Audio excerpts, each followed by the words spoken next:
ভারতের যে ক্রিকেটের আধিপত্য এবং কিছু ক্ষেত্রে অন্যায় খবরদারিত্ব সেটার বিরুদ্ধে বাংলাদেশের ক্রিকেট দল যেভাবে রুখে দাঁড়িয়েছে, আমি মনে করি এটা আমাদের জন্য একটা মাইলস্টোন ঘটনা হয়ে থাকবে।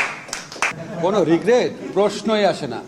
বাংলাদেশের ক্রিকেট আমাদের কি সিদ্ধান্ত নিয়েছে বাংলাদেশের ক্রিকেট খেলোয়াড়রা, ক্রিকেট বোর্ড তারা নিজেরা স্যাক্রিফাইস করে দেশের ক্রিকেটের নিরাপত্তার জন্য, ক্রিকেটারদের নিরাপত্তার জন্য, দেশের মানুষের নিরাপত্তার জন্য বাংলাদেশের মর্যাদার প্রশ্নে যে ভূমিকা রেখেছে, আমার মনে হয় যে একটা অনুকরণীয় দৃষ্টান্ত হয়ে থাকবে। যে ক্রিকেটে বাংলাদেশ এখন একটা ক্রান্তিকাল অতিক্রম করছে। তা আমি যখন ক্রিকেটে ফাহিম ভাই ছিল, আমিনুল ইসলাম বুলবুল ভাই ছিল, ফারুক ভাই ছিল, ওনাদের কাছে প্রস্তাবটা দিলাম যে দেখেন আমাদের ঢাকা বিশ্ববিদ্যালয়ের জন্য এটা একটু খুব চাচ্ছে। আমাদের ভিসি সাহেবও চিঠি লিখেছেন, ঢাকা বিশ্ববিদ্যালয়ের উপাচার্য সাহেবও চিঠি লিখেছেন।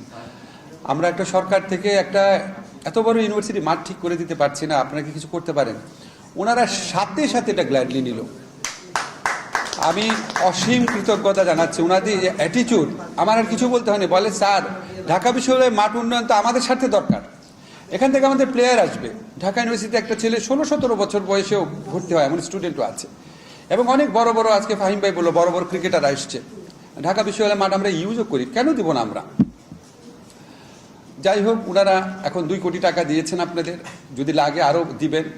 টাকাটা বড় কথা না। এরকম একটা ক্রান্তি লগ্নে আজকে বাংলাদেশ যখন ক্রিকেট, যে ভারতের যে ক্রিকেটের আধিপত্য এবং কিছু ক্ষেত্রে অন্যায় খবরদারিত্ব সেটার বিরুদ্ধে বাংলাদেশের ক্রিকেট দল যেভাবে রুখে দাঁড়িয়েছে, এটার জন্য অনেক বড় আর্থিক ক্ষতির সম্ভাবনা, অনেক শাস্তির সম্ভাবনা, অনেক ভুল বুঝাবুঝির সম্ভাবনা, সমস্ত আশঙ্কাকে দূরে ঠেলে দেশের ক্রিকেটারদের নিরাপত্তা, দেশের মর্যাদা রক্ষায় যে প্রশংসনীয় ভূমিকা রেখেছে ক্রিকেট বোর্ড, আমি মনে করি এটা আমাদের জন্য একটা মাইলস্টোন ঘটনা হয়ে থাকবে।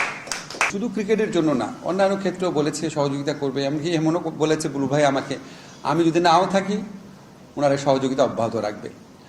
তো ক্রিকেটে এটা দিয়ে শুরু। আমাদের মন্ত্রণালয়ে টাকা নাই, আমরা তবু দেশের অন্যান্য যে পাবলিক বিশ্ববিদ্যালয় আছে সেখানে আমাদের ফান্ড থেকে অল্প কিছু টাকা দেওয়ার চেষ্টা করেছি। আমরা আসলে এটা একটা দর্শনের মতো দেখি।